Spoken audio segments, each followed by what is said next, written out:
Om Shanti 20 October 2025 प्रातः मुरली बाप दादा मधुबन। मीठे बच्चे, बाबा तुम मानंकु बहुत आग्रहर सहित पाठ पढ़ाइबा पई आसिछन्ते। तेणु तुमे माने मध्य आग्रहर सहित पाठ पढ़। निशा रहु जे आमको स्वयं भगवान पाठ पढ़ाउछन्ते। आजिर प्रश्न, तुम ब्रह्मा कुमार कुमारी मानंकर उद्देश्य अथवा शुद्ध भावना कौन? तुम ब्रह्मा कुमार कुमारी मानंकर उद्देश्य अथवा शुद्ध भावना कौन? उत्तर, तुम मानंकर उद्देश्य हेउछि कल्प अर्थात 5000 वर्ष पूर्व भली पुनर्बार श्रीमत आधार रे विश्व सुख एवं शांतिर राज्य स्थापन करिबा। तुमर शुद्ध भावना रही जे श्रीमत आधार रे आमे सारा विश्वर सद्गति करिबु। तुमे माने निशार सहित कहूछ जे आमे ही समस्तंकु सद्गति देबु। तुमको बाबांक ठारू शांतिर पुरस्कार मिलुछि। नर्कवासी रु स्वर्गवासी हेबा पई पुरस्कार नेबा। ओम शांति। विद्यार्थी माने पाठ पढ़िबा समय रे बहुत खुशीर सहित पढ़ी थांते। शिक्षक माने मध्य बहुत खुशी एवं रुचिर सहित पाठ पढ़ाई थांते। रूहानी संतान माने एक कथा जानिछन्ति जे बेहदर पिता जे कि शिक्षक मध्य अटन्ति आमको बहुत रुचिर सहित पाठ पढ़ाउछन्ति। हद्र पाठ पढ़ारे तो बापा अलगा होई थांती, शिक्षक अलगा होई थांती जे कि पाठ पढ़ाई थांते। काहा काहार पिता मध्य शिक्षक होई थांते जे कि बहुत रुचिर सहित पाठ पढ़ाई थांते, काहीकिना रक्त संपर्क रही थाए ना। तेणु निजर भावी बहुत रुचिर सहित पढ़ाई थांते। तेबे एही बाबा मध्य तुम मानंकु केते रुचिर सहित पाठ पढ़ाउथिबे। तेणु पिला मानंकु मध्य केते रुचिर सहित पढ़िबा दरकार। बाबा सीधा सड़ख पाठ पढ़ाउछन्ति एवं से थरे मात्र आसी पढ़ाउछन्ति। तेणु पिला मानंकर बहुत रुचि रहिबा आवश्यक। भगवान बाबा आमको पाठ पढ़ाउछन्ति एवं प्रत्येक कथा भल भावरे बुझाउछन्ति। केतेक संतान मानंकर पढ़ु पढ़ु विचार आसी थाए जे ए सबु कौन। ड्रामारे एही आवागमन बा जीवा आसिबार चक्र रहिछि, किंतु एही नाटक ही रचना करा जाइछि। किंतु एही नाटक काहींकि रचना करा जाइछि? एहा द्वारा फायदा कौन? बास एहीपरि सबुबेले चक्र लगाउथिबु, एथिरु मुक्त होइगले भल। जेबे देखुछन्ति एहीपरि त 84 जन्मर चक्र लगाइबाकु हेब, तेणु एभली खियाल आसी थाए। भगवान एपरी खेल काहींकि रचना कले जहाद्वारा आवागमन चक्ररु मुक्त होई पारिबु नाही। एहा तो भल मुख्य, एहाठारु तो भल मुख्य मिली जाऊ। यही भली खियाल अनेक संतान मानंकर आसुछि। यही आवागमन चक्ररु सुख दुखरु मुक्त होई जाऊ। बाबा कहउछन्ति एहा केबे हेले होई पारिबो नाही। मोक्ष पाइबा पाई चेष्टा करिबा ही व्यर्थ। बाबा बुझाउछन्ति गोटिए हेले भी आत्मा पाठ रु मुक्त होई पारिबो नाही। आत्मारे अविनाशी पाठ भरी रहिछि, ताहा हेउछि ही अनादि अविनाशी, बिल्कुल अविकल अभिनेता अटन्ति। केही जणे कम बेसी होई पारिबे नाही। तुम मानंक पाखरे समस्त ज्ञान रहिछि। यही ड्रामार पाठरु केही मुक्त होई पारिबे नाही, ना केही मोक्ष पाई पारिबे। सबु धर्मावलंबी मानंकु क्रमान्वୟରେ आसिबाकु ही पड़िबो। बाबा बुझाउछन्ति एहा पूर्व प्रस्तुत अविनाशी ड्रामा अटे। तुमे मध्य कहूछ बाबा आमे जानिगलुणी किपरि 84 जन्मर चक्र लगाउछु। एक कथा मध्य बुझुछ, प्रथम करी जेउ माने आसुथिबे से माने 84 जन्म नेउथिबे। जेउ माने पछरे आसुछन्ति तांकर निश्चय जन्म कम होइथिबो। एठारे तो पुरुषार्थ करिबाकु हेबो। पुराना दुनियारू नुआ दुनिया निश्चय हेबो। ବାବା ପ୍ରତ୍ୟେକ କଥାକୁ ବାରମ୍ବାର ବୁଝାଉଛନ୍ତି, କାହିଁକିନା ନୂଆ ନୂଆ ସନ୍ତାନମାନେ ଆସୁଛନ୍ତି, ସେମାନଙ୍କୁ ପୂର୍ବର ପାଠ କିଏ ପଢ଼ାଇବ? ତେଣୁ ବାବା ନୂଆ ନୂଆମାନଙ୍କୁ ଦେଖି ପୁଣି ପୁରୁଣା ପଏଣ୍ଟସକୁ ରିପିଟ୍ କରୁଛନ୍ତି। ତୁମମାନଙ୍କ ବୁଦ୍ଧିରେ ଏବେ ସମସ୍ତ ଜ୍ଞାନ ରହିଛି। ଜାଣିଛ ଆରମ୍ଭରୁ ଆମେ କିପରି ପାଠ କରି ଆସୁଛୁ। ତୁମେ ଯଥାର୍ଥ ରୂପେ ଜାଣିଛ ଯେ ଆତ୍ମାମାନେ କିପରି କ୍ରମାନ୍ୱୟରେ ଆସୁଛନ୍ତି, କେତେ ଜନ୍ମ ନେଉଛନ୍ତି। ଏହି ସମୟରେ ହିଁ ବାବା ଆସି ଜ୍ଞାନର କଥା ଶୁଣାଉଛନ୍ତି। ସତ୍ୟ ଯୁଗରେ ତ ପ୍ରାରବ୍ଧ ହିଁ ରହିଛି, ଏ କଥା ଏହି ସମୟରେ ହିଁ ମୁଁ ତୁମମାନଙ୍କୁ ବୁଝାଉଛି।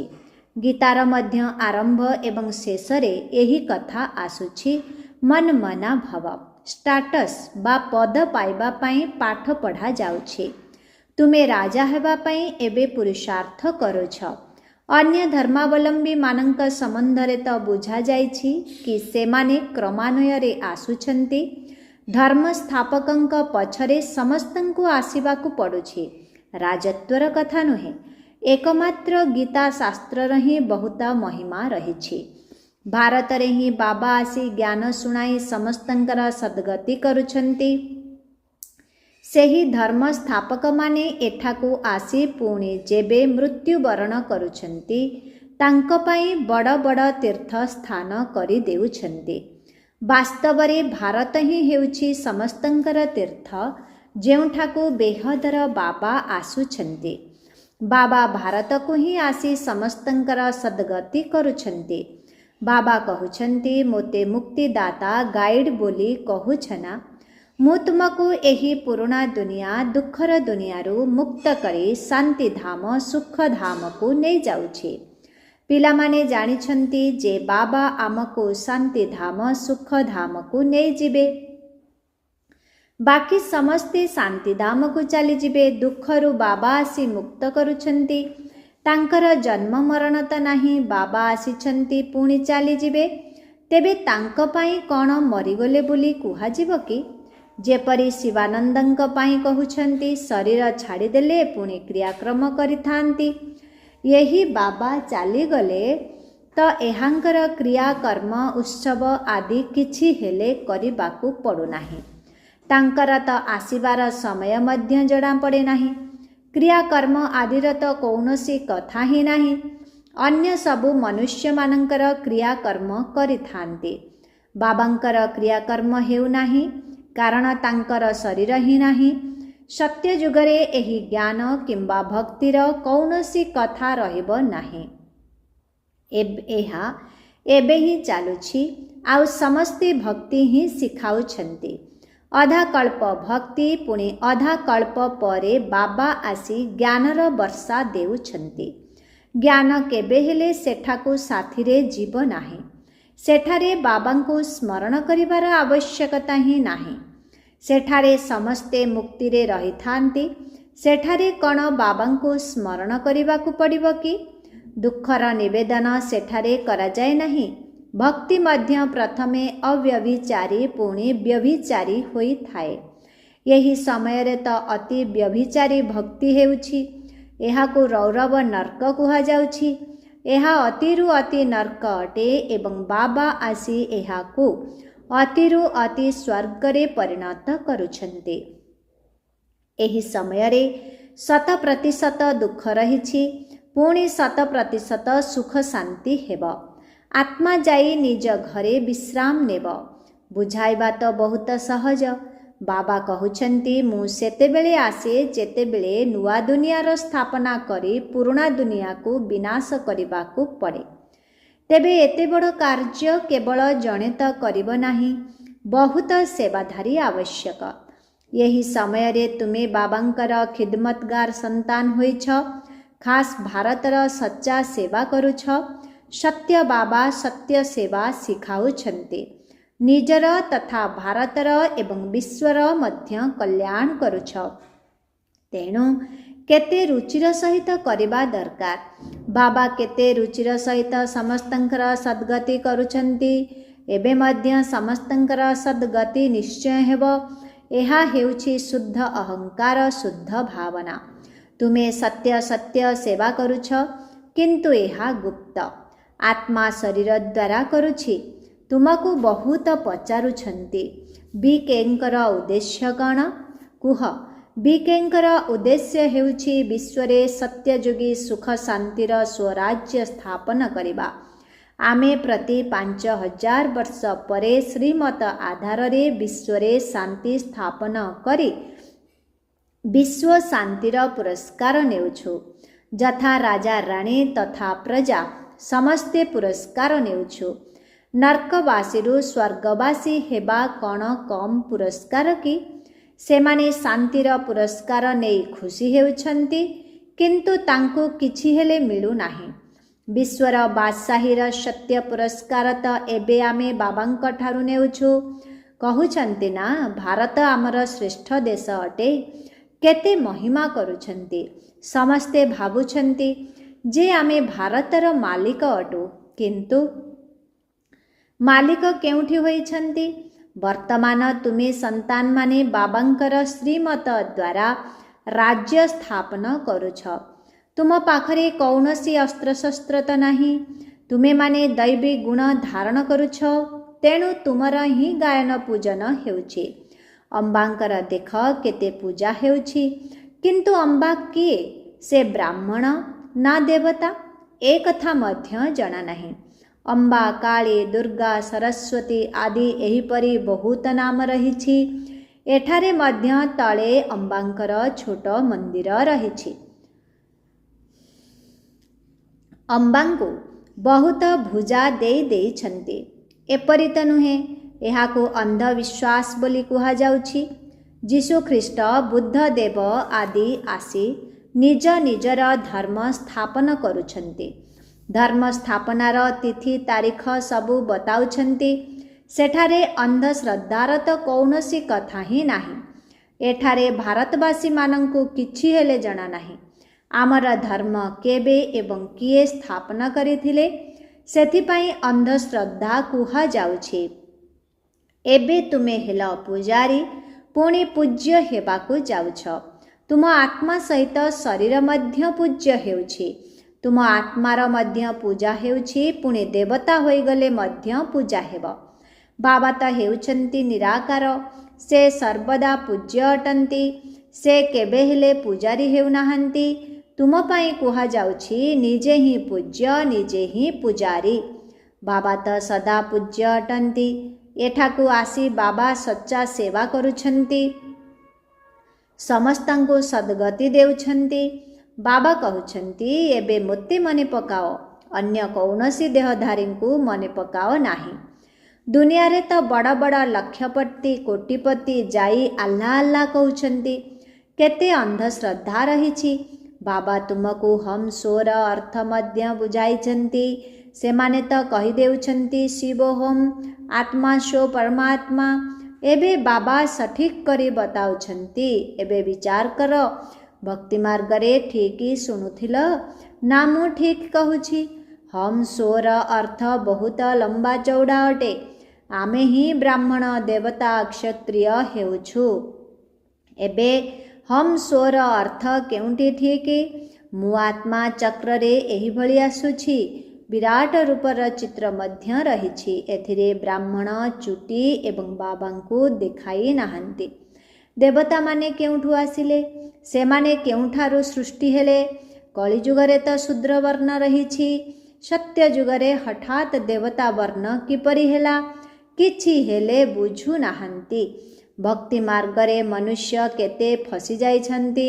କେହି ଗ୍ରନ୍ଥ ପଢ଼ିଦେଲେ ଖିଆଲ ଆସିଲା, ମନ୍ଦିର ନିର୍ମାଣ କରିଦେଲେ, ବାସ ଗ୍ରନ୍ଥ ବସି ଶୁଣାଇବେ।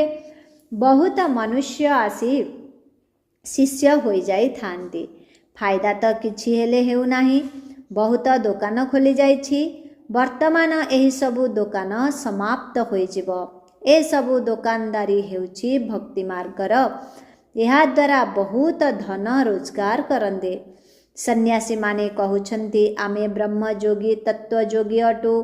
ଯେପରି ଭାରତବାସୀ ବାସ୍ତବରେ ହେଉଛନ୍ତି ଦେବୀ ଦେବତା ଧର୍ମର, କିନ୍ତୁ ହିନ୍ଦୁ ଧର୍ମର ବୋଲି କହିଦେଉଛନ୍ତି।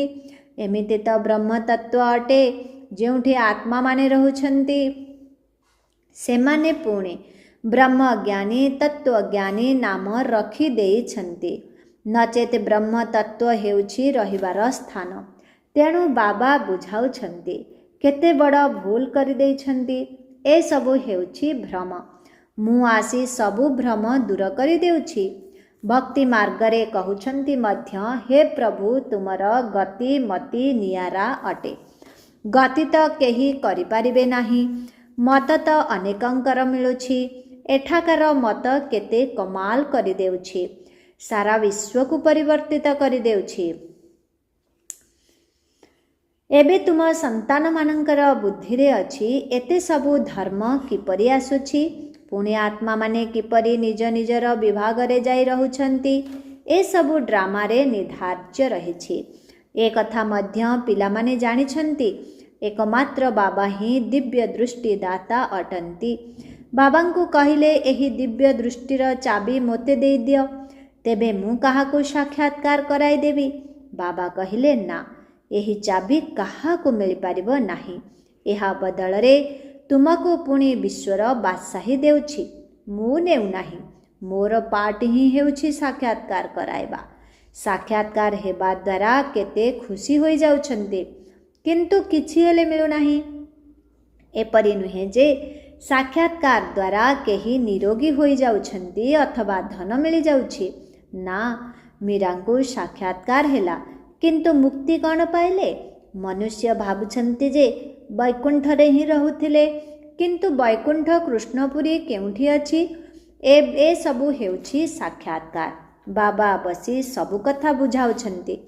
ବ୍ରହ୍ମାଙ୍କୁ ମଧ୍ୟ ପ୍ରଥମେ ପ୍ରଥମେ ବିଷ୍ଣୁଙ୍କର ସାକ୍ଷାତକାର ହେବାରୁ ବହୁତ ଖୁସି ହୋଇଗଲେ। ସେ ବି ଯେବେ ଦେଖିଲେ ଯେ ମୁଁ ମହାରାଜା ହେଉଛି, ବିନାଶ ମଧ୍ୟ ଦେଖିଲେ, ପୁଣି ରାଜତ୍ୱ ମଧ୍ୟ ଦେଖିଲେ, ତେଣୁ ନିଶ୍ଚୟ ହୋଇଗଲା, ଓହୋ, ମୁଁ ତ ବିଶ୍ୱର ମାଲିକ ହେଉଛି। ବାବାଙ୍କର ପ୍ରବେଶତା ହୋଇଗଲା।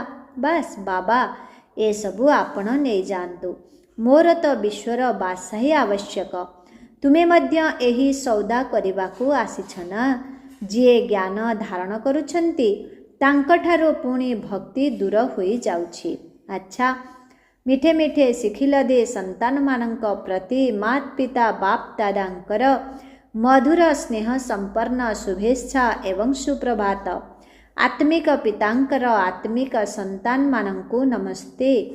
ଆତ୍ମିକ ସନ୍ତାନମାନଙ୍କର ଆତ୍ମିକ ପିତାଙ୍କୁ ଓମ୍ ଶାନ୍ତି, ଗୁଡ୍ ମର୍ଣ୍ଣିଂ, ନମସ୍ତେ ନମସ୍ତେ ନମସ୍ତେ ନମସ୍ତେ ନମସ୍ତେ। ଶୁକ୍ରିୟା ବାବା, ଶୁକ୍ରିୟା। ଓମ୍ ଶାନ୍ତି। ଧାରଣ ପାଇଁ ମୁଖ୍ୟ ସାର 1 ନମ୍ବର, ଦୈବୀ ଗୁଣକୁ ଧାରଣ କରି ଶ୍ରୀମତ ଆଧାରରେ ଭାରତର ପ୍ରକୃତ ସେବା କରିବାକୁ ହେବ। ନିଜର, ଭାରତର ତଥା ସାରା ବିଶ୍ୱର କଲ୍ୟାଣ ବହୁତ ବହୁତ ଆଗ୍ରହର ସହିତ କରିବାକୁ ହେବ। 2 ନମ୍ବର, ଡ୍ରାମାର ଅନାଦି ଅବିନାଶୀ ନିର୍ଦ୍ଧାର୍ଯ୍ୟକୁ ଯଥାର୍ଥ ଭାବରେ ବୁଝି କୌଣସି ପ୍ରକାରରେ ସମୟ ନଷ୍ଟ ହେଉଥିବା ପୁରୁଷାର୍ଥ କରିବାର ନାହିଁ। ବ୍ୟର୍ଥ ବିଚାର ମଧ୍ୟ କରିବାର ନାହିଁ। ଆଜିର ବରଦାନ, ଦୀପରାଜ ବାବାଙ୍କ ଦ୍ୱାରା ଅମର ଜ୍ୟୋତି ହେବାର ଅଭିନନ୍ଦନ ପ୍ରାପ୍ତ କରି ସଦା ଅମର ଭବ। ଭକ୍ତମାନେ ତୁମ ଭଳି ଚୈତନ୍ୟ ଦୀପମାନଙ୍କର ସ୍ମାରକ ରୂପରେ ଜଡ଼ ଦୀପଗୁଡ଼ିକୁ ଜଳାଇ ଦୀପାବଳି ପାଳନ କରୁଛନ୍ତି। ତୁମେ ସଦା ଜାଗ୍ରତ ଜ୍ୟୋତି ଚୈତନ୍ୟ ଦୀପମାନେ ବାଳକ ହୋଇ ଦୀପମାନଙ୍କର ମାଲିକ ଶିବ ବାବାଙ୍କ ସହିତ ମଙ୍ଗଳ ମିଳନ କରୁଛ। ବାପଦାଦା ତୁମମାନଙ୍କର ମସ୍ତକରେ ଜଳୁଥିବା ଦୀପକୁ ଦେଖୁଛନ୍ତି।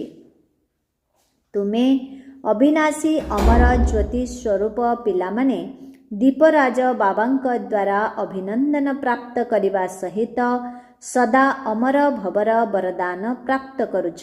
ତେଣୁ ଏହି ଦୀପାବଳି ପର୍ବଟି ଦୀପରାଜ ବାବା ଏବଂ ଦୀପରାଣୀ ପିଲାମାନଙ୍କର ମିଳନର ହିଁ ସ୍ମାରକୀ ଅଟେ। ସ୍ଲୋଗନ, आप और बाप अर्थात बाबा एवं तुमे पिलामाने एभली जुगल होई रुह जहाँकि कौनसी तृतीय पक्ष तुमको अलगा करि पारिबो नाही। ओम शांति। अव्यक्त इशारा, निज प्रति एवं समस्तଙ୍କ प्रति निजर संकल्प द्वारा जोगर शक्ति गुड़ी को प्रयोग कर। ବର୍ତ୍ତମାନ ସମୟ ଅନୁସାରେ ସର୍ବ ଆତ୍ମାମାନେ ପ୍ରତ୍ୟକ୍ଷ ଫଳ ଅର୍ଥାତ୍ ବାସ୍ତବିକ ପ୍ରମାଣ ଦେଖିବାକୁ ଚାହୁଁଛନ୍ତି। ତେଣୁ ତୁମେମାନେ ନିଜର ଶରୀର, ମନ, କର୍ମ ତଥା ସମ୍ବନ୍ଧ ସମ୍ପର୍କରେ ଶାନ୍ତିର ଶକ୍ତି ବା ଯୋଗ ଶକ୍ତିକୁ ପ୍ରୟୋଗ କରି ଦେଖ।